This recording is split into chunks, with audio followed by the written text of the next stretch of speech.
예, 반갑습니다. 이름은 임형규입니다. 그리고 직업은 목사입니다. 직업이 뭐냐는 얘기 굉장히 많이 듣습니다.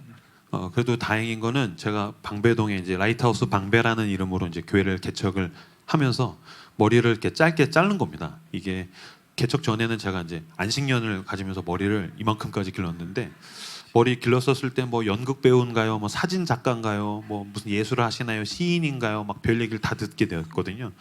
그러다가 이제 머리를 잘랐더니 어디 갔더니 무슨 일본 순사 같이 생겼네요, 막. 그 제가 이제 청소년 사역을 시작을 해서 청년 사역을 하다가 이제 교회를 개척을 했어요. 제가 그 별명들이 이제 굉장히 많은데 잊지 못하는 별명이 있습니다. 제가 어느 일산에 있는 중고등부 이제 설교하려고 임명규 목사님 나오시겠습니다. 그래서 제가 뚜벅뚜벅 딱 나갔더니 분명 임명규 목사님 나오시겠습니다. 그러면 아무리 이상하게 생겨도 목사인 거잖아요. 근데 임명규 목사님 나오시겠습니다 하고 딱 나갔더니 앞에 있는 중학생 한 놈이 뭐 하시는 분이세요? 그런 거예요. 그 질문 이상하잖아요. 그래서 야, 뭐 한 사람 같이 생겼냐 그랬더니 그 녀석이 한 얘기는 영원히 잊을 수 없어요. 뭐 하시는 분이세요? 뭐 한 사람 같이 생겼는데, 그랬더니 그 녀석이 저한테 홍대 카페 주인 같이 생겼어요, 그런 거예요. 여기도 굉장히 지금 격하게 공감하시네. 이제 집에 가가지고 사모한테 나 아까 설교하러 갔더니 왼식게 나오고 홍대 카페 주인 같이 생겼대. 그러면 이제 사모면 아니에요, 목사님 같이 생겼어요. 그 녀석 눈깔이 지옥 가야겠네, 막 그래야 되잖아요. 근데 맞아, 오빠 그렇게 생겼어, 막 그러더라고요. 그래서 내가 그렇게 생겼나 보다. 그런데 목사고요. 그리고 개척한 지 이제 1년 조금 지났고, 나이는 이제 40대 초반이고 7살, 3살짜리 딸 둘 키우고 있습니다. 이렇게 여러분들 만나서 너무 반갑습니다. 제가 1년에 집회 한 100회 갑니다. 지금 코로나 빼고서는 그전에는 청소년, 청년, 그 다음에 간간히 이렇게 금요 집회라든지 오후 2시 예배라든지 제가 집회를 꽤 많이 다니는 목사인데, 저 깜짝 놀랐습니다. 금요일날 이렇게 뜨겁게 예배 드리는 게 간만에 본 것 같아요. 와, 다 손님이신가 보구나. 별로 안 좋아하시네. 다 옆에 있다가 이렇게 막 오신 거예요? 아니잖아요. 너무 깜짝 놀랐고, 그리고 청년 헌신 예배라고 해서 가면은요, 이렇게 마음만 청년들이 굉장히 많으세요. 머리 희끗희끗하고 마음만 청년들만 되게 많으신데, 진짜 레알 청년들이 많아서 제가 깜짝 놀랐습니다. 어쨌든 너무 반갑습니다. 오늘 고귀한 낭비라는 제목으로 함께 하나님 말씀 나누도록 하겠습니다. 우리는 합리적인 시대를 살아갑니다. 그죠? 합리적인 시대를 살아갑니다. 합리성이라는 건 이치에 맞아야 된다라는 것이고, 특히 이제 자본주의 사회에서 합리성이라서 그러고 있을 때는 서로 주고받는 가치가 상응해야 된다는 것입니다. A와 B가 서로 주고받는 게 유사해야 된다. 비슷한 가치가 주고받아야 사람들이 합리적이야. 이건 내가 어떤 노동을 했었을 때 대가를 받는다라든지, 내가 뭔가를 give and take 하는 거라든지, 이런 합리성이 우리에게서 굉장히 중요합니다. 어느 정도로 중요하냐면 선물을 주고받을 때에도 합리적이어야 됩니다. 그죠? 사실 선물이 아니죠. 이 생일 선물 받는다는 건 뭐예요? 누가 생일 선물을 줬다는 건 뭐예요? 내 생일 때 기대하겠다라는 뜻이죠. 그죠? 그러니까 선물은 사실 진짜 그 사람에게 주고 싶어서, 내가 당신이 나한테 어떻게 하든 상관없이 난 선물로 주겠다. 근데 이게 순수한 선물인데, 이제 현대인들은 워낙 합리적인 사고방식을 가지고 있다 보니까 선물조차도 give and take. 그러니까 내가 줬으니까 너도 나한테 주겠지. 이게 오갈 때에 사람들이 선물이 뭔가 오간다라는 느낌. 합리적이라고 느낀 것이죠. 결혼식을 하고 나면 방명록을 다 보게 돼 있습니다. 여기 이제 미혼의 청년들 계시지만 결혼식을 하고 나면 방명록을 다 봅니다. 근데 이게 보는 게 참 슬픕니다. 왜냐하면 어떤 인간이 왔는가를 확인하는 것들이 있기 때문입니다. 근데 방명록을 봤을 때 나는 분명히 그 인간 결혼식에 갔는데 그 인간은 내 결혼식 때 안 왔다. 근데 통장에도 입금이 안 됐다. 그러면 이건 먹튀다라고 느끼는 것이죠. 그죠? 그러니까 이게 결혼식조차도 굉장히 합리성의 기준을 가지고서 서로를 향해서 주고받는다는 것입니다. 근데 애석하지만 자본주의 사회를 살아가는 모든 사람이 사실 이런 사고방식으로 살아갑니다. 그렇기 때문에 내가 뭔가를 투자했는데, 내가 뭔가를 제공했는데 그에 상응할 만한 것을 내가 받지 못했을 때는 뭐 했다고 느낍니까? 낭비했다라고 느낍니다. 내가 낭비했다, 내가 괜한 짓 했다, 내가 뻘짓했다라고 우리들은 느낀다라는 것입니다. 동화의 세계는요, 이런 낭비와 희생으로 굉장히 가득 차 있습니다. 우리가 지금 다 동심이 파괴된 인간들 아닙니까? 다 동심이 파괴돼서 합리성만 가지고서 생각을 하고 사는데, 제가 저희 큰딸 7살짜리, 막둥이 4살짜리 두 딸에게 동화를 읽어주다가 보면, 와, 정말 동화의 세계는 이 낭비로 가득하구나. 희생으로 가득하구나, 헌신으로 가득하구나라는 것을 제가 다시 한번 요새 최근에 느끼게 되었습니다. 가장 대표적인 이야기 중에는 여러분들 모두 알고 계시는 제크의 콩나무라는 이야기가 있습니다. 제크의 콩나무 아시죠? 어렸을 때에 들었던 기억을 다시 한번 되새겨 보십시오. 제크와 엄마가 살고 있습니다. 굉장히 가난합니다. 모든 재산을 이제 다 털어먹어서 이제 더 이상 굶어 죽을 일밖에 없기 때문에 마지막 남은 최후의 보루였던 하나의 재산, 뭡니까? 소를 팔아오는 것. 그래서 이제 그걸로 어떤 농기구를 만들어 가지고서 그걸로 텃밭을 갖고 와서 먹고 살아야겠다. 그래서 엄마가 아들 제크를 믿고서, 아들아 제크야, 가서 이 소를 팔아 가지고 농기구를 사와야 돼. 가서 소를 팔아오너라. 제크가 용기 있게, 예 엄마 알았어요. 그리고 소를 끌고 가다가 웬 아저씨를 만나죠. 이 아저씨가 거의 뭐 야바위꾼인 거예요. 사기꾼이죠. 막 이빨을 까가지고, 야 아저씨한테 보물이 있어. 보물이 뭔데요? 자 봐봐, 이건 요술콩이야. 그래가지고 소를 내어주고 콩 3개를 가지고 옵니다. 그 집에 돌아와가지고서 엄마가 소 팔았니? 예 엄마 팔았어요. 제가 굉장한 걸 얻어왔어요. 보물을 얻어왔어요. 뭔데? 콩 3개를 내밀었단 말이죠. 여러분 별로 안 놀라시는데요, 제가 그래서 소값이 얼마인가 제가 따져보았습니다. 현재 시가로서 소값이 거의 대략 잡아 800만 원입니다. 800만 원이요. 만약에 여기 이제 여성분들 많이 계시는데 남편한테 소형차를 800만 원을 줬더니 소형차를 끌고 나가서 콩을 3개를 가지고 왔다면 이혼 사유입니다. 그죠? 여기 지금 남일이라고 되게 쉽게 생각하는 거예요. 우리가 남일은 되게 우습게 생각하는데 아니죠. 내 남편이 만약에 소형차를 끌고 나가가지고서 여보 내가 굉장을 얻어왔어. 뭔데? 콩 3알 딱 꺼냈으면은 나! 막 하면서 나가 자식아! 막 그죠? 그래서 여기 와서 그리고 이제 금요예배 때 기도하겠죠. 주님! 주야! 죽여! 막 그러면서 그죠? 어떻게 800만 원짜리를 가지고 가가지고서 콩 3알을 바꿔온단 말입니까? 이건 말도 안 되는 낭비죠. 동화는 이런 낭비에 대한 이야기들로 가득 차 있습니다. 근데 제가 더한 낭비에 대한 이야기를 제가 성경에서 읽었단 말입니다. 그것이 바로 오늘 성경의 본문입니다. 오늘 본문에서는 마리아라는 한 여인이 예수님이 저녁 식사를 하고 있는 그 디너 자리에서 갑자기 항아리를 들고 나와가지고서 그 찬양하시죠. 내게 있는 향유옥합 주께 가져와 깨뜨려서 주발 위에다 다 쏟아부었습니다. 그 향유를 갖다가 순전한 나드 한 근을 그걸 가지고서 예수님의 발에다가 다 쏟아부은 사건이 바로 오늘 본문의 사건입니다. 지금 남 얘기라서 되게 쉽게 보시는데요, 순전한 나드 한 근이 당시 시가로 얼마냐? 가룟 유다라는 사람이 그거 300데나리온이다. 300데나리온이다라고 얘기했는데 1데나리온은 한 노동자의 하루 1일 품삯입니다. 그러니까 300데나리온이면 우리가 1년에 한 50번 정도 쉬지 않습니까? 그러면은 1년 연봉을 쏟아부은 겁니다. 그럼 대략 잡아서 2천만 원을 지금 예수님 발에다가 쏟아부은 것입니다. 마리아라는 한 여인이, 도대체 그 여인이 어떤 일이 있었는지 모르겠지만 그 여인이 저녁 식사를 하고 있는데 갑자기 항아리를 질질 끌고 와가지고서는 예수님의 발에다가 2천만 원을 쏟아부었다는 것입니다. 요새 여성들이 페디큐어라는 것을 합니다. 발을 가꾸죠. 뭐 매니큐어를 칠한다든지 발을 손질하는 것인데, 만약에 제 아내가 와서 오빠 나 페디큐어 했어. 오 너무 예쁘다. 너무 손질을 잘했네. 얼마야? 2천만 원이야. 그럼 저도 금요일에 나와서 죽여! 막 그래서 죽여! 주여! 내 마누라 죽여주세요! 막 그러겠죠. 2천만 원을 발에다가 쏟아 부은 겁니다. 아니 도대체 어쩌자고 사람 발에다가 2천만 원을 쏟아 붓는단 말입니까? 저도 담임 목사입니다. 만약에 당회에서 이거 안건 올라오면 통과 못합니다. 공동의회에서 자 우리가 사람 발에다가 2천만 원 쏟아 부읍시다. 절대로 통과 못합니다. 이거는 지독한 낭비이기 때문입니다. 그렇기 때문에 그 당시에도 한 굉장히 합리적인 리즈너블한 한 사람이 이야기합니다. 아니 당신 미친 겁니까?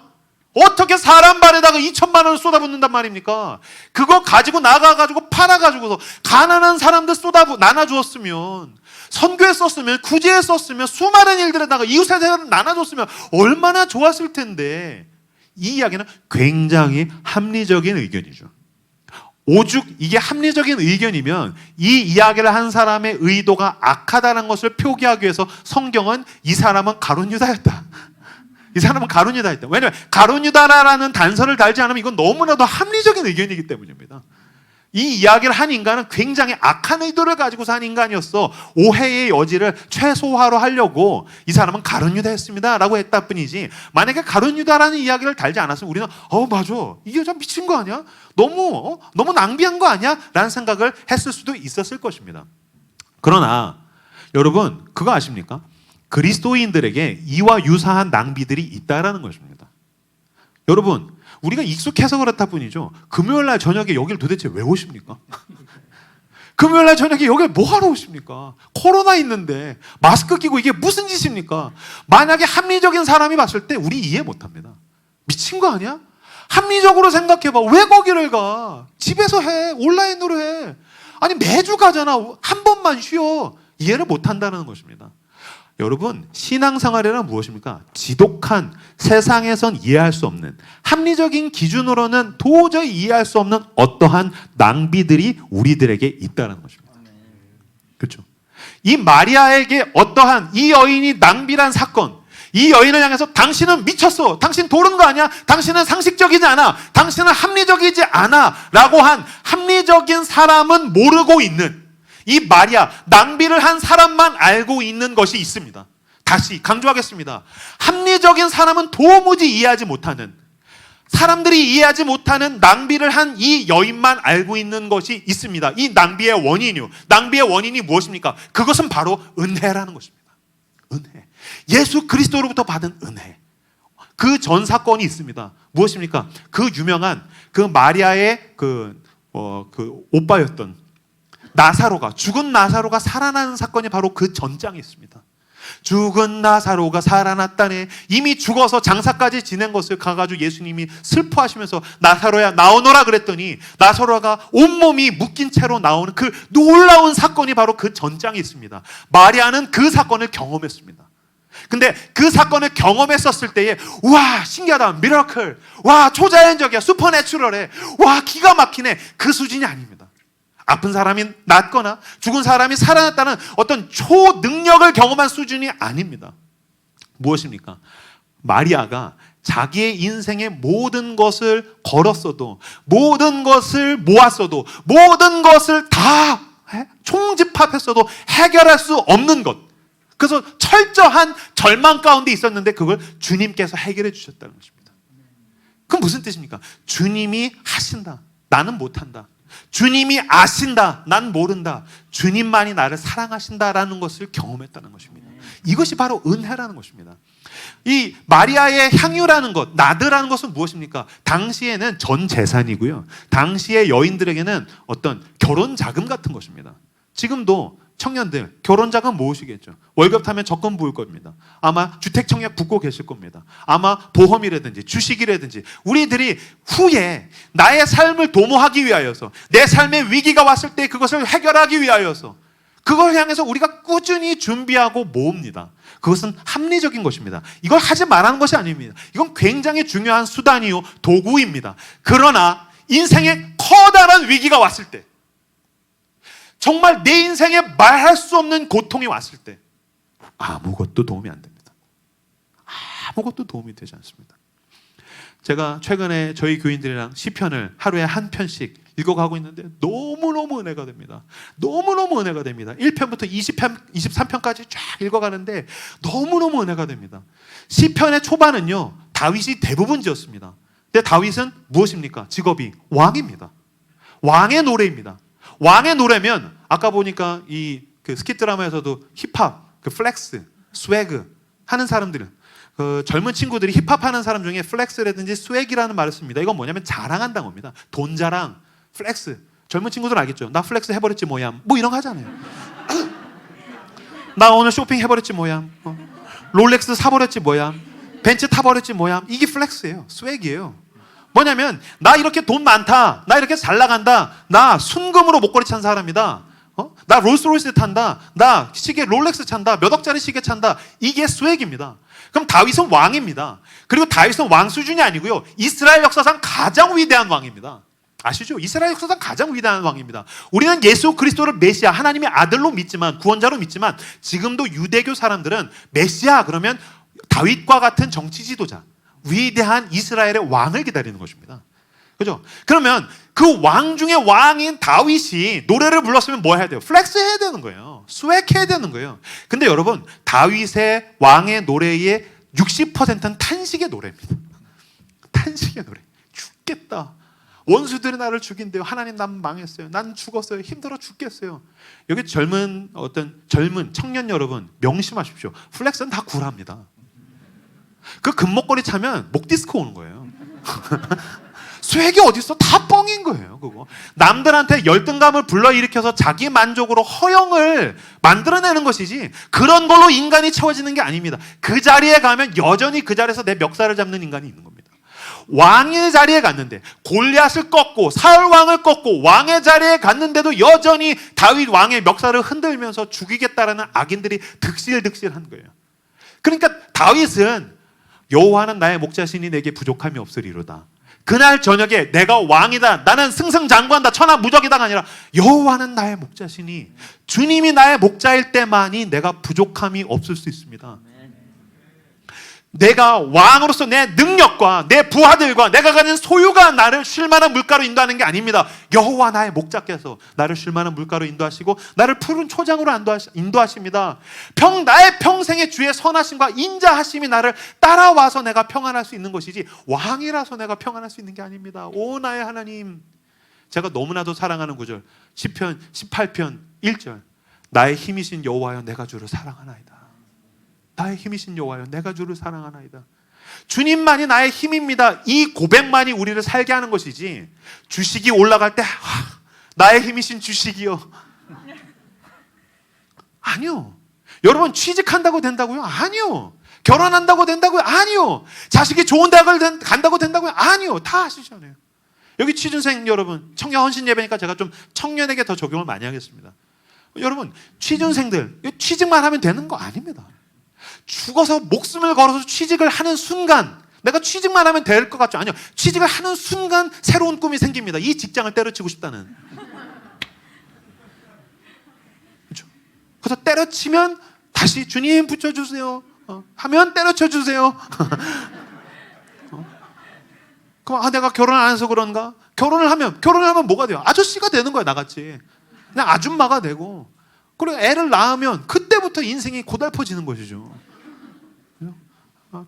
그래서 저는 더 이상 신랑 입장할 때 박수를 치지 않습니다. 파송의 노래를 불러주고 거기가 너의 선교지다, 가서 죽어라 막 그러지.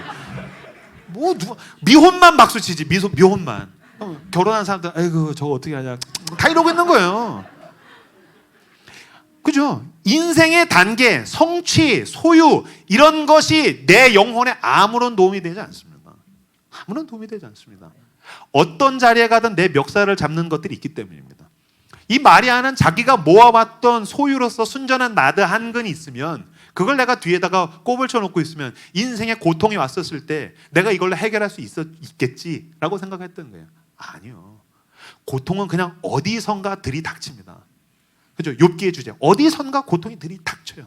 그러면 죽을 것 같이 시달리는 게 어떤 연약한 인생이라는 거예요. 그때 하나님 외에 우리에게 무엇이 위로가 되며 하나님 외에 무엇이 평안이 되겠습니까? 시편 11편 3절, 터가 무너지면 의인이 무엇을 할꼬?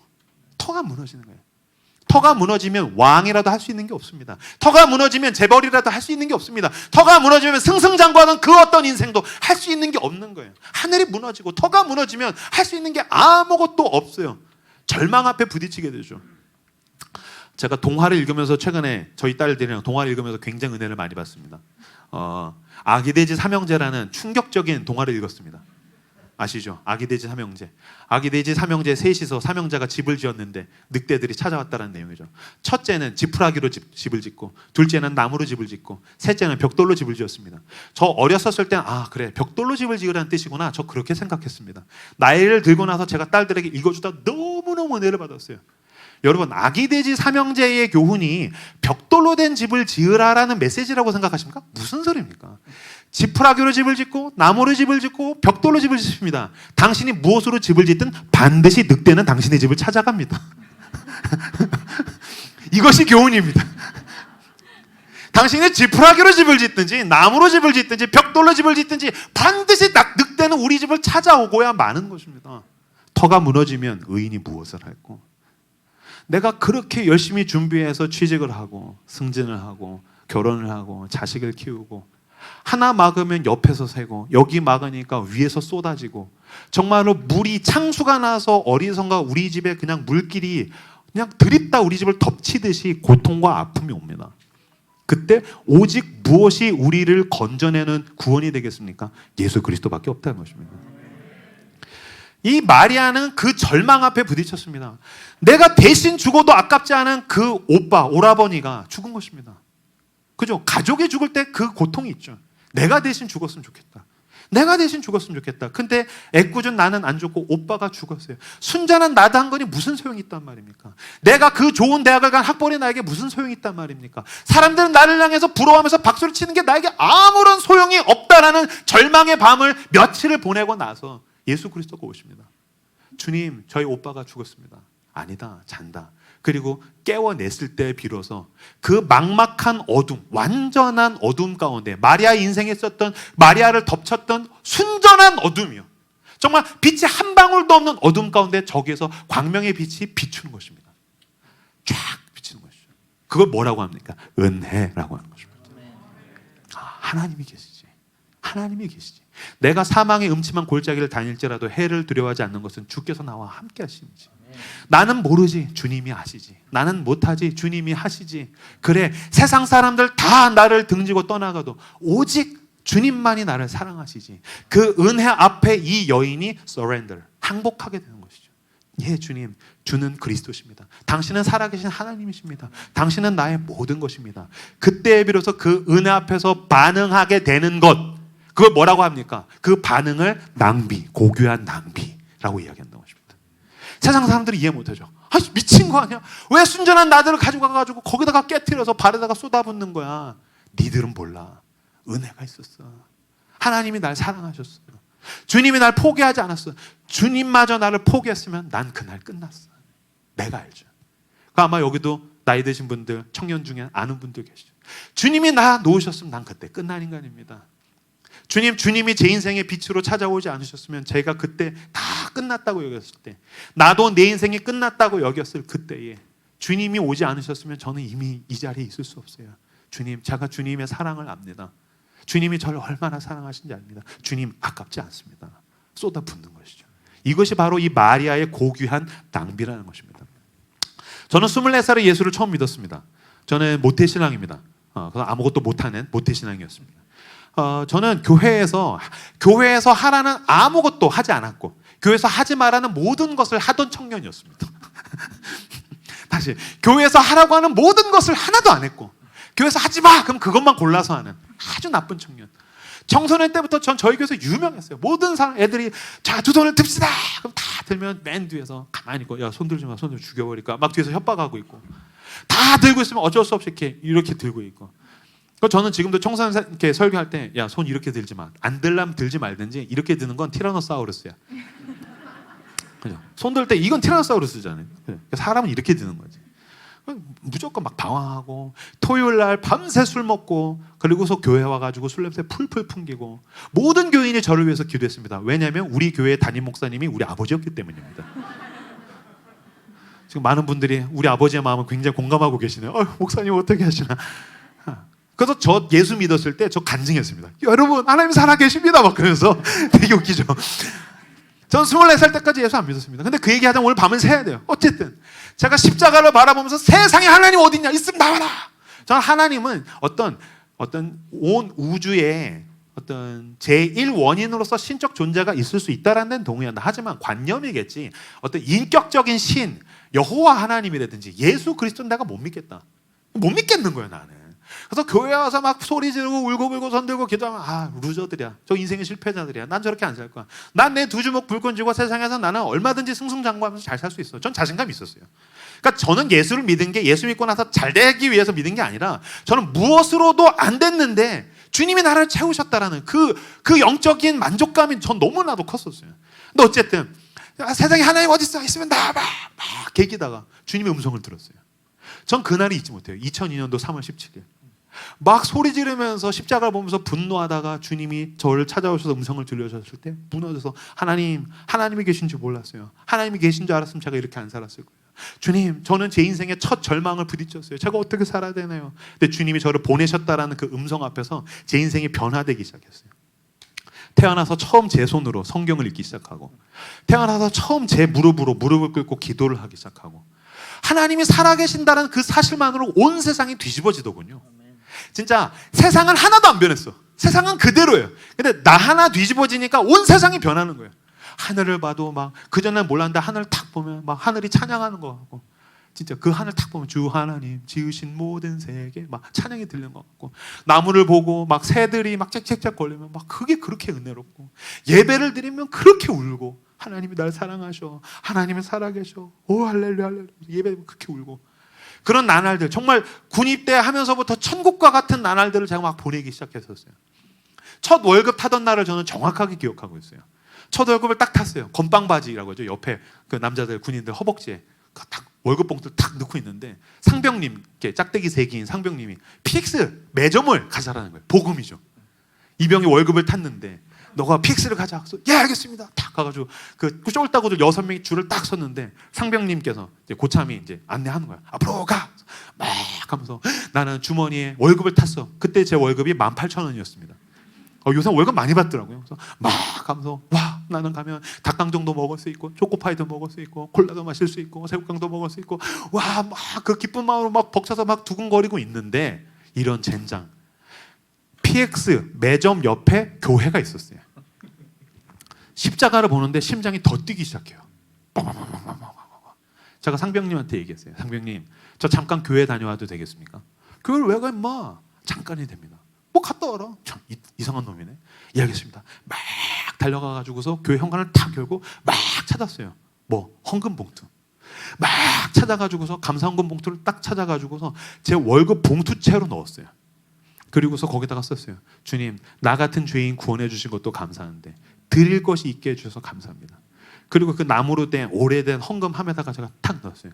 평일이니까 헌금함이 텅텅 비어있어요. 탁 넣으니까 툭 소리가 나요.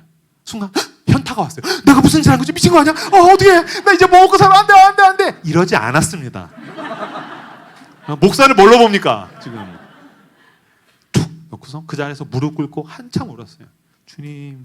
주님이 저를 얼마나 사랑하시는지 제가 압니다.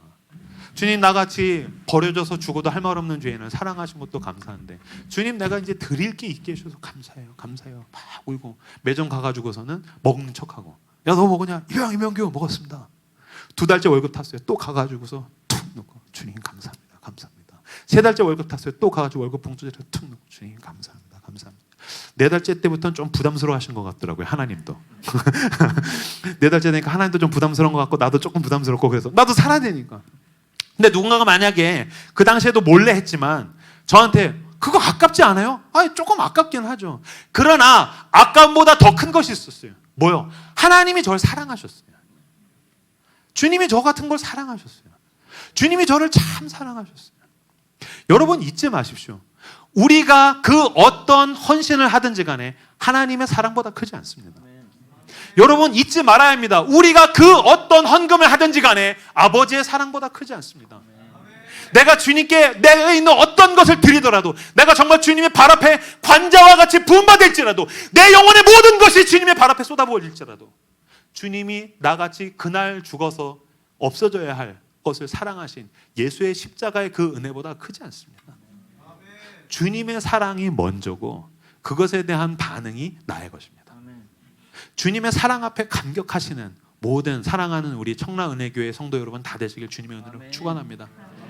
주님이 나를 사랑하신다는 사실 앞에 막 심장이 떨리고, 아침에 주의 인자하심으로 눈을 뜨며 저녁에 잠들 때 주의 평안하심 가운데에서, 내가 세상에서 일을 할 때는 고단하여도 돌아오는 발걸음 가운데에 주님, 아버지, 나의 하나님이라는 말을 되뇌인 것만으로 심장이 두근거려서, 예, 주님 당신이 날 사랑하시죠.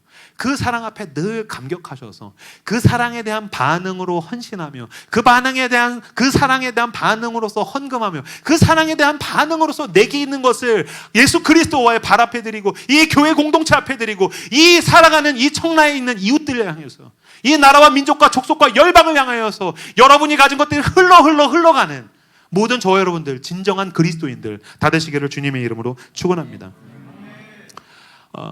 만약에 누군가가 와서, 야, 마리아의 헌신은 고귀하다. 그녀는 자기에게 있었던 전 재산을 바쳤다. 그녀는 자신에게 있었던 결혼 자금을 바쳤다. 그녀는 남이 드릴 수 없는 정말 대단한 것을 드렸다라고 한다면, 우리가 하나는 알지만 둘은 모르는 것입니다. 만약에 그런 식으로 누가 하나님께 드렸는가 그 크기로만 본다면 우리는 모두 아나니아와 삽비라입니다. 그렇죠? 이 드림을 통해서 교회에서 인정받고 이 드림을 통하여서 내가 교회에서도 어떤 순위로 매겨지며 그것이 나의 클래스가 된다고 느낀다면 우리는 아나니아와 삽비라일 것입니다. 마리아의 헌신을 볼 때는 뭐가 먼저 보여야 됩니까? 예수 그리스도의 사랑하심. 그죠? 딱 했을 때 주님이 마리아를 참 사랑하셨어. 바나바가 자기 있는 모든 것을 주님 앞에 드렸을 때 와, 바나바 대단해. 아니요. 주님이 바나바를 참 사랑하셨어요. 누군가가 주님 앞에 헌신하는 걸 볼 때에 와, 저 집사님 대단해. 와, 저 청년은 대단해. 저 리더는 정말 대단해. 저 전도사님 목사님은 정말 위대해. 저 장로님은 정말 훌륭해가 아니라 하나님이 우리 장로님을 참 사랑하셨어. 하나님이 우리 집사님을 너무너무 사랑하셨어. 주님의 사랑이 먼저 보여야 된다는 것입니다. 그렇죠? 저희 딸이 지난주에 저에게 용돈 거금 10,000원을 주었습니다. 별로 안 놀라시네요? 7살짜리가 10,000원을 줬어요. 이거 대단한 거죠. 근데 어떻게 7살짜리가 10,000원을 줍니까? 왜냐하면 제가 그 직전에 20,000원을 주었기 때문입니다. 저희 딸이 저한테 10,000원을 줬는데 왜냐면 제가 20,000원을 줬어요. 저희 딸이 큰딸이 7살짜리가 생애 첫 목표가 생겼습니다. 뭐냐면은 그 닌텐도 스위치라는 게임기를 사고 싶다라는 이 열망에 사로잡혔어요. 비전에 사로잡혔어요. 그게 40만 원이 넘더라고요. 그래서 이제 그거 사주세요. 이렇게 막 누가 이제 가지고 와서 저희 집에는 없는데 그걸 했는데 이제 야 이거 되게 재밌다. 이 녀석도 아빠 저거 사줘. 근데 바로 사주는 게 얘한테도 너무 큰 지출이고 저희 가족에게도 좀 쉽지 않은 지출이라서 모으자. 은유라 너 모아라. 그래야 얘가 좀 중요성을 알겠다. 그래서 모으게 했어요. 막 모으고 있는 중인데 제가 지난주에 집에서 쉬다가 큰 딸 녀석이 이름이 은율입니다. 은율아 아빠가 허리가 좀 쑤셔. 아빠 허리 좀 이렇게 꾹꾹 눌러줘. 그러면 너 닌텐도 살 수 있는 돈 모으는 거 그 돈 줄게. 그때 이 녀석이 진짜 막 와가지고서 막 누른 거야. 꼭꼭꼭꼭 한 30초 누르더니 됐어 그런 거야. 야 임마 1분도 안 됐어. 알았어. 또 꼭꼭꼭꼭꼭 눌러더니 됐어. 야 이제 2분 됐어. 꼭꼭꼭꼭 됐어. 야 임마 이제 3분 됐어. 5분은 내야지 자식아. 그래서 막 밟고 누르고 힘들어 그러면서 막 고사리 같은 손으로 막 꾹꾹 누르더라고요. 5분 하고서 제가 아이고 시원해. 시원하긴 뭐가 시원해. 하나도 안 시원해요. 근데 어이구 시원해. 은율아 고맙다. 아빠가 돈 줄게 하면서 그 자리에서 20,000원을 탁 줬어요. 20,000원 주니까 와 좋아하는데 이 녀석이 20,000원이 얼마나 큰 돈인지 모르는 눈치예요.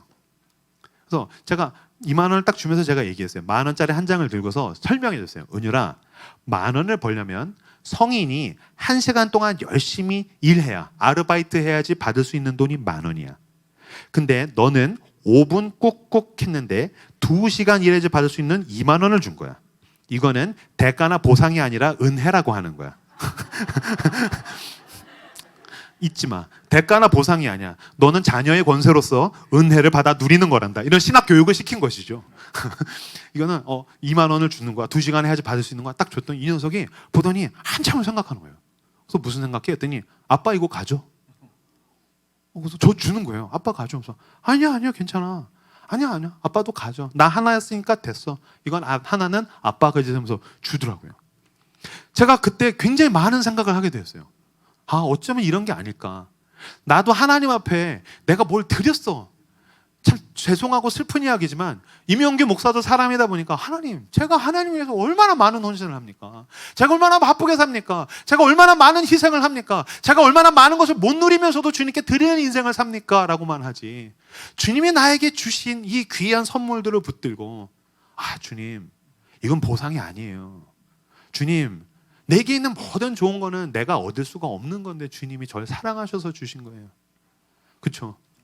요새 저희 딸들이랑 가족마다 같이 자기 전에 기도할 때 이 기도를 할 때마다 저희 아내랑 저랑 눈물을 글썽입니다. 아버지, 저에게 주어진 모든 좋은 것은 제 힘으로는 얻을 수 없는 주님이 저희를 가족을 사랑하셔서 주신 선물임을 고백합니다. 그죠? 사랑하는 가족이 아플 때 깨닫죠. 내 힘으로 할 수 없어요. 크나큰 상실이 왔을 때 느끼죠. 내 힘으로 할 수 없어요. 큰 고통이 왔을 때 느끼죠. 내 능력으로 안 되는 거예요. 지금 있는 이 지루한 하루는 하나님이 우리를 사랑하셔서 주신 놀랍고 귀중한 선물로서의 하루예요. 왜 우리는 그 귀중한 선물로서의 하루하루 순간순간들은 누리지 못하다가, 주님 앞에 감사해드리지 못하다가, 주님 앞에 사랑을 고백해드리지 못하다가 그것을 잃고 나서야 안타까워하는 걸까요? 그것을 잃고 나서야 아파하는 것일까요? 주님이 나에게 주신 귀한 것들이 여전히 있지 않습니까? 그것을 향하여서 주님이 주신 얼마나 중요한 선물인가, 귀한 선물인가를 고백하시는 저 여러분들 다 되시길 주님의 이름으로 축원합니다. 그 은혜를 봐야 합니다. 그 은혜를 볼 때에 주님 앞에 헌신할 수 있기 때문입니다. 저희 교회에서 제가 계속 강조하는 게 있습니다. 저희 교회 이제 개척한 지 1년 됐는데 한 80여 명 모이다가 지금 코로나 때문에 저희가 조금 줄어들어서 모이고 있지만 1년 동안 교회를 열심히 헌신해 준 초창기에 한 20여 명의 헌신자들이 있었어요. 리더들, 스태프들, 이렇게 막 도와주신 분들. 보니까 열심히 헌신을 해서 저희 교회가 막 부흥을 하는데 제가 보니까 어떤 분들은 은혜보다 헌신이 큰 것 같은 거예요. 이 참 모순이지 않습니까? 절대로 그렇지 않죠. 주님의 은혜가 늘 큰데 그 사람이 어느 순간인가 자기의 영적 밸런스가 무너져서 주님이 주시는 은혜에 대한 감격이나 주님이 주시는 그 은혜에 대해서 사로잡히거나 주님이 주시는 그 은혜에 대해서 막 뜨겁고 놀라워하고 누리는 거는 적어지고 자기가 하는 헌신만 크다고 느끼는 사람들이 몇몇이 보이는 거예요. 저도 사람이다 보니까. 그래서 안 되겠다 싶어서 1년이 딱 됐을 때 저희 스태프들 모아놓고 제가 얘기했습니다. 1년 동안 헌신하시느라고 고생 많으셨습니다. 1년 동안 교회를 섬기시느라고 너무너무 수고하셨습니다.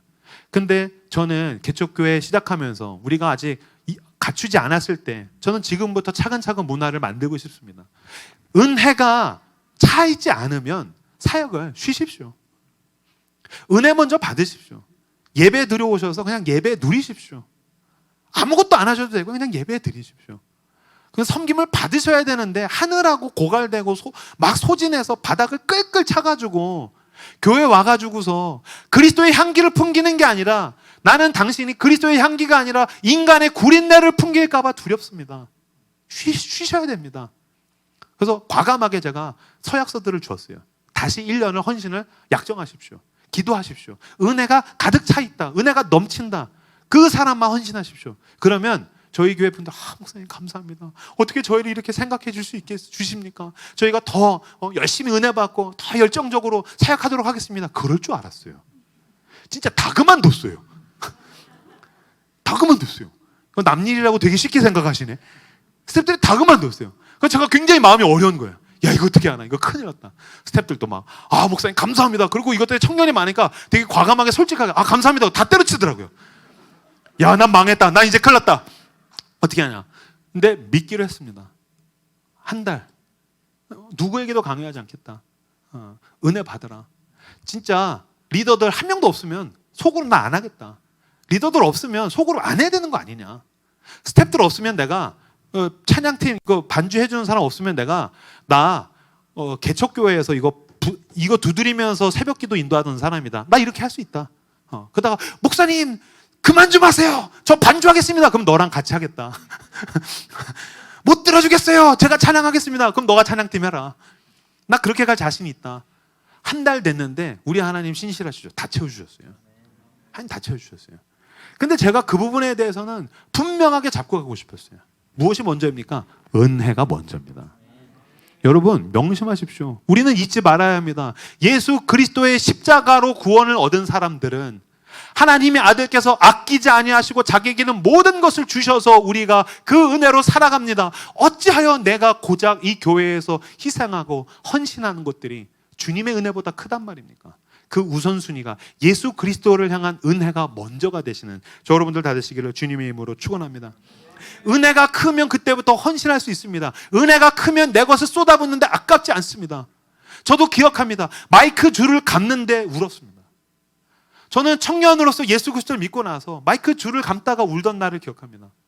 그 예배가 너무너무 은혜가 돼서 마이크 줄을 감는데 주님, 저는 주님 앞에서 제일 개겼고 제일 말 안 듣던 거지 같은 놈인데 어떻게 주님 제가 이 영광스러운 주님의 은혜의 자리에서 봉사를 할 수 있습니까? 스피커를 나르다가 울고 선교를 가서 식판을 닦다가 울던 날들을 전 기억합니다. 대걸레를 들고 와서 교회 바닥을 닦다가 울던 날들을 기억합니다. 예수 그리스도를 믿게 하려고 기도하고 전도하다가 같이 누군가가 예수를 믿겠다고 했을 때 펑펑 울면서 주님, 내 목숨이 여기 위에 부어지게 해주십시오. 나 이걸 위해서 죽어도 아깝지 않습니다 라고 고백하던 그 날들을 기억합니다. 잊지 말아야 합니다. 사탄은 내가 하는 헌신이 더 크고 주님의 은혜는 축소시킵니다. 그러나 예수 그리스도 이 시간 당신을 사랑하셔서 이 은혜의 자리로 부르셨으며 믿음의 눈을 뜨고 보십시오. 당신과 성령 하나님께서 함께 하십니다. 그 성령 안에서 믿음의 눈을 뜨면, 믿음의 눈을 들면 보이는 분 계시네. 우리 맨날 찬양하죠. 주위를 둘러보면 아무도 없는데 그러나 믿음의 눈을 들면 보이는 분 계시네. 지금도 내 안에서 살아 역사하시는 그 나를 위해서 십자가에서 죽으신 그 주님이 나를 안으시고 사랑한다라고 말씀하십니다. 사랑한다. 형규야, 내가 너의 하나님이다. 예 아버지, 당신은 나의 하나님. 주님은 나의 하나님. 나의 힘이 되신 여호와여, 내가 주를 사랑하나이다. 그러면 주님이 나를 사랑하시는 그 사랑은 점점 많이 보이고 내가 주님께 드리는 건 점점 작게 보이기 시작해요. 그러면 당신은 이 교회를 위해서, 이웃을 위해서 무엇을 흘려보내주시는지 간에 예수 그리스도의 은혜와 사랑이 흘러 넘칠 줄로 믿습니다.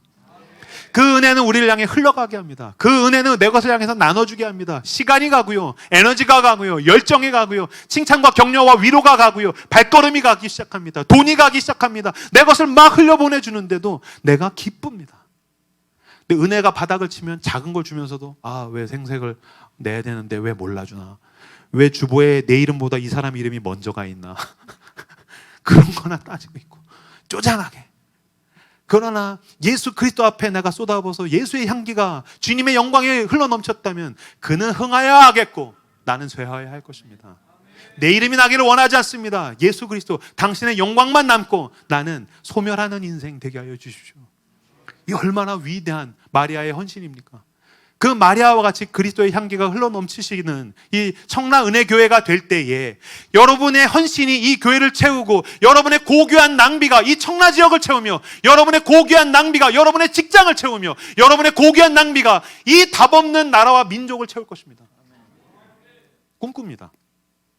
주님의 사랑과 정의가 흘러넘치는 아버지의 영원하신 나라, 주님의 영광이 가득하여서 더 이상 태양과 달이 필요하지 않은 그 나라, 우리는 그 나라를 향하여서 고귀한 낭비를 하면서 갑니다.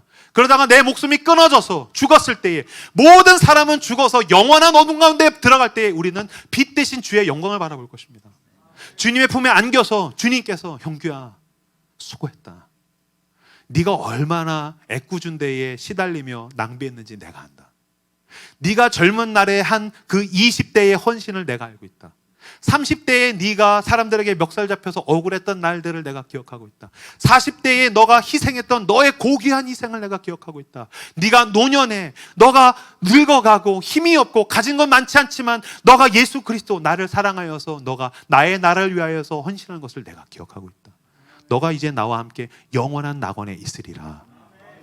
여러분, 우리가 이 아버지의 이 한마디를 향해서 가는 사람들 아닙니까? 그렇죠? 교회에서 몰라준다고 서운해하지 마십시오. 내가 직장에서 좀 인정받지 못하고 청년 여러분, 인스타에서 따봉 못 받는다고 속상해하지 마십시오. 난 왜 스웩이 없어?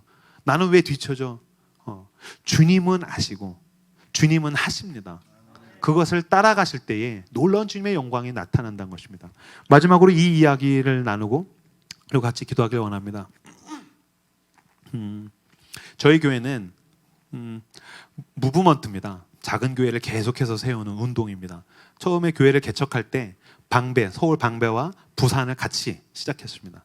부산 해운대와 라이트하우스 방배, 라이트하우스 해운대 이렇게 두 개에서 동시에 개척했고 지금은 미국의 댈러스, 그다음에 이제 남양주에서 개척할 준비를 하고 있고 내년에는 아마 포항 쪽에서도 개척을 할 것입니다. 저희는 작은 교회를 계속해서 세우는 운동을 하고 있는데 해운대에는 전체 대표이신 이제 홍민기 목사님 유명하시죠? 홍민기 목사님이 계시고 방배가 제가 담임이거든요. 근데 얼마 전에 저희 사랑하는 라이트하우스 방배에 있는 가족 중에 그 방금도 이제 그 형제랑 인천 사는 형제라서 그 형제랑 같이 식사를 하고 같이 위로를 나누고 왔는데 젊은 부부예요.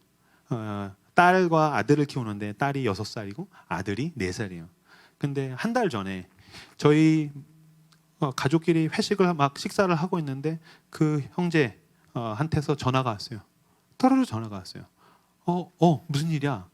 근데 아들이 몸이 아파가지고 몸이 조금 혈색이 안 좋고 그래서 병원에 간다고 전에 문자가 오긴 했었는데 전화를 걸었길래 받았더니 이 형제가 이제 막 우는 거예요. 30대 초반인데 목사님 하면서 우는 거예요. 아니 무슨 일이야? 목사님 지금 연세 세브란스 병원입니다. 검사한다 그랬잖아. 어떻게 나왔어? 저희 아들이 백혈병이래요. 악성 림프종이래요. 얘기를 하는 거예요. 저도 얼마나 놀랐는지 몰라요. 야, 그게 무슨 소리야? 그냥 혈색이 안 좋은데 어떻게 그게 그럴 수 있어? 검사 한 번 한 거 아니야? 2번, 3번 이렇게 해야 되는 거 아니야? 목사님 검사 2번 했는데 이게 맞답니다. 그래서 막 우는 거예요. 어떻게 해요? 그래서 아이고 어떻게 하냐? 하나님 어떻게 이러실 수 있냐? 너무 마음이 아프다. 기다려. 그때 제가 이제 일산에서 밥을 먹을 때였는데 기다려. 목사님 갈게. 그래서 이제 집에 가가지고서 저희 어머님이 계시기 때문에 어머님한테 아이들 맡겨놓고 제 아내랑 같이 밤 11시에 연세 세브란스로 갔어요. 가서 한 새벽 1시까지 막 울면서 같이 서로 위로 나누고 뭐 사실 자녀가 백혈병 걸렸다는데 목사가 해줄 수 있는 말이 어디 있겠습니까? 그래서 저는 같이 그냥 울었어요. 막 울고 어떻게 하나님 이러실 수 있냐. 너무 마음이 아프다. 진짜 내가 너한테 뭐라고 얘기해야 될지 모르겠다. 하나님은 어쨌든 의지를 해보자. 그래서 막 같이 이제 울고 끌어안고 같이 기도하고 그러고서 이제 왔어요. 그리고 나서 해운대 부산에 있는 해운대 방배에 있는 저희 식구들이 같이 이제 막 기도하기로 했어요. 기도 제목을 나누고 기도하기로 했어요. 홍민기 목사님 부산에 계신 목사님 오셔가지고 지금 해운대 식구들도 기도하고 있다라는 거예요. 기도하고 있다. 그리고 헌혈증도 모으기로 했다. 그리고 어떤 문제가 생기든지 우리가 물질 양면으로 모든 것을 헌신하기로 했다. 걱정하지 마라. 같이 가자. 저는 그 말이 너무너무 홍 목사님이 이 형제한테 얘기를 해줄 때 저도 너무 같이 울었는데 우리가 비를 먹게 할 수는 없지만 같이 비를 맞을 수는 있지 않냐. 우리가 같이 비 맞자. 우리 사랑하는 하민이 완치될 때까지 같이 비 맞고 같이 가자. 그래서 같이 막 기도하고 그랬어요. 저는 그래서 부산에서도 헌혈증을 모으고 있다. 부산에서도 기도하고 있다. 저는 그 말만으로도 너무 감사한 거예요. 부산이면 사실 서울에서 제일 멀잖아요. 또 거기서도 기도해주고 계시고 헌혈증을 모으고 계시다니까 너무너무 감사한 거예요. 그리고 나서 집에 왔는데 저녁에 페이스북을 켰는데 라이트하우스 해운대 식구예요. 한 분이 그 50대 중년의 여성 성도이신데 집사님이신데 딱 봤는데 태어나서 처음 헌혈해봄. 뭐 사랑을 모읍니다. 같이 비 맞자. 뭐 이렇게 해가지고서 있는 거예요. 힘내. 기도하고 있어. 이렇게 온 거예요. 제가 집에 가서 그거 보고 샤워하면서 많이 울었어요. 제가 정말 많이 울었어요.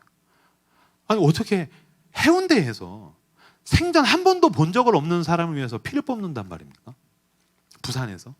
물론 그게 동정심의 발현일 수 있겠죠. 그러나 그것이 전부가 아니죠. 그분이 왜 그렇게 뽑지 않아도 되는 피를 뽑는 것입니까? 왜 하지 않아도 되는 기도를 한 번도 본 적이 없는 어떠한 가족을 향해서 기도를 하는 것입니까? 왜 한 번도 본 적이 없는 한 가족의 고통을 위해서 헌금을 하며 헌신을 하는 것입니까? 그것은 인간적인 인간성의 발현이거나 동정이 아니라는 것입니다. 그것은 무엇입니까? 먼저 나 같은 죽을 수밖에 없는 죄인을 사랑하신 주님의 사랑이 있었습니다. 주님의 사랑이 있었고 나 같은 것을 사랑해줘서 같이 비 맞아준 교회 공동체들이 있었고 주님 보내신 하나님의 사랑의 은혜들이 나에게 있었음을 나는 기억하고 있습니다. 그 은혜의 연장선에서 내가 돌아보니 내게는 모든 것이 아버지의 은혜입니다. 주님, 이제 내가 누구에게 내게 있는 것을 낭비하기 원하십니까? 우리는 합리성의 기준으로 살아가는 사람이 아닙니다. 내가 너에게 주면 너는 나에게 무엇을 주겠느냐? 너가 나에게 주지 않았으니 나도 주지 않겠다. 내가 주면 내가 어떤 이득을 누리겠느냐로 살지 않습니다. 예수 그리스도께서 나에게 모든 것을 주셨으니 주님, 내가 어디로 가서 낭비하기를 원하십니까? 나에게는 모든 것이 주님의 것입니다. 교회 공동체와 이웃과 하나님의 나라를 위하여서 고귀한 낭비를 하시는 저와 여러분들 다 되시기를 주님의 이름으로 축원합니다. 그 낭비가 흘러갈 때에 하나님의 나라가 확장될 것입니다. 이 교회를 채우는 낭비, 그 고귀한 낭비, 예수의 은혜를 아는 사람들의 그 고귀한 낭비로 인하여 그리스도의 향기가 가득 차는 청라은혜교회가 되시기를 우리 주 예수 그리스도의 이름으로 축복합니다. 그 낭비는 여기에 머물 수 없을 것입니다. 청라지역을 흘러들어가기를 원합니다. 이 청라지역에 예수를 모르는 사람들, 청라지역에 있는 외로운 사람들, 청라지역에서 고독과 허무함 가운데서 허덕여 죽어가고 있는 사람들에게 흘러가며 우리의 물질이 필요하면, 시간이 필요하면, 우리에게는 그 어떤 것이 필요하거든. 주님, 나를 보내주십시오. 이사야처럼 주님, 내가 여기 있사오니 나를 보내소서. 주님은 은혜를 아는 사람을 찾을 때에 내가 여기 있습니다라고 응답하고 나아가 흘려보내시는 그런 저와 여러분들이 다 되시기를 주님의 이름으로 축복합니다. 반주해 주시겠어요? 아직 기도하지 마시고 저를 봐주십시오. 한 청년이 미국에서 예배를 마치고 나왔는데 목사님이랑 악수할 때 이야기했답니다. 목사님, 질문이 무엇입니까? 제 대답은 예스입니다. 이상한 얘기죠. 뭔 말이야? 쓱 갔단 말이에요. 그 다음 주가 됐습니다. 막 성도들 악수하고 있는데 한 청년이 오더니 목사님, 질문이 무엇입니까? 제 대답은 예스입니다. 그리고 또 갔다는 거예요. 3주째가 됐어요. 목사님, 질문이 무엇입니까? 제 대답은 예스입니다. 그리고 갔어요. 그래서 수소문해서 그 청년한테 전화를 해가지고 식사를 했어요. 식사를 하면서 쭉 이야기를 하다가 근데 청년 보니까 이렇게 악수하면서 질문이 무엇입니까? 제 대답은 예스입니다 라고 하는데 그게 무슨 말이야? 도대체 난 뭔 말인지 모르겠어. 그게 뭔 말이야? 그랬더니 이 청년이 막 눈물을 글썽거리면서 얘기하더란 거예요. 목사님, 저는 제 힘으로 살아가다가 큰 어려움이 왔을 때 제 인생이 바닥을 쳤고 제가 의지하던 모든 사람이 떠나가고 나는 이제 끝났구나, 망했구나, 이대로 이렇게 죽겠구나 라고 생각했을 때 예수 그리스도께서 제 인생 가운데에 찾아오셨습니다. 주님을 만나고 나서 제 삶이 변화됐습니다. 제 마음이 변화됐고 제 삶의 태도들이 변화되기 시작했습니다. 저는 주님의 은혜를 생각하면 막 마음이 두근거려서 어쩔 줄은 모르겠습니다. 저는 지금 이 주님의 은혜를 갖고 싶습니다. 뭐라도 주님께 드리고 싶습니다. 목사님, 저에게 말씀해 주십시오. 주차봉을 잡으라면 제가 주차봉을 잡겠습니다. 식사 봉사를 하라면 제가 식당을 섬기겠습니다. 아동부를 섬기라면 제가 아이들을 맡겠습니다. 목사님, 저는 은혜를 갖고 싶습니다. 목사님, 질문이 무엇입니까? 제 대답은 예스입니다. 이게 그리스도인의 자세 아니겠습니까? 이 시간 함께 기도하길 원합니다. 주님, 내가 먼저 나를 사랑하신 주님의 은혜로 가득히 채워지게 하여 주십시오. 살아가는 그 나날들 가운데 아침에 주의 인자하심으로 눈을 뜨며 사랑하는 가족들을 바라보며 밤에 잠들 때의 주의 평안으로, 그래서 하루 종일을 주님의 사랑과 은혜로 채워지게 하여 주시고, 우리가 교회로 모였을 때는 나를 향한 주님의 은혜 때문에 감격이 터져나가며 주님을 향해 선포하며 세상을 향해 선언하는 예배가 우리에게 있게 하여 주시고, 이제는 그 은혜가 나를 가득히 채워서 주여, 이제 내가 살아가는 그 곳곳마다 나에게 있는 그 고귀한 낭비들이 흘러들어가 그곳마다 예수 그리스도의 향기가 넘쳐나게 하여 주시옵소서. 주여, 한번 크게 부르짖으며 기도하며 나아가도록 하겠습니다.